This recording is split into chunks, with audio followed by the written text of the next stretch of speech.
Let's talk about Firestain on silver whilst I actively try and create some to show you. So when you heat up silver, it naturally kind of has some oxides on the surface. It might go black or dull. And then when you put this in your pickling solution, these clean right off. Firestain's a bit different from that, and you can usually only tell that it's there once you've gone through the whole cleaning and polishing process. Essentially, Firestain is when oxygen in the air has penetrated the outer surface and it's oxidized the copper content in the silver. You can often see Firestain on silver when it looks like a dark shadow or it kind of goes blotchy and pink.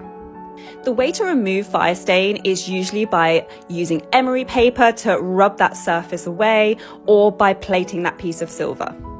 Now, this piece of silver came out of the pickle solution and it relatively looked clean. So now you can just see that there is a little bit of a shadow on that silver. And you can see a little bit more once I've kind of cleaned that surface a little bit more. And then this is when I took my silicone polishing wheel and went over, and you can clearly see a really dark shadow.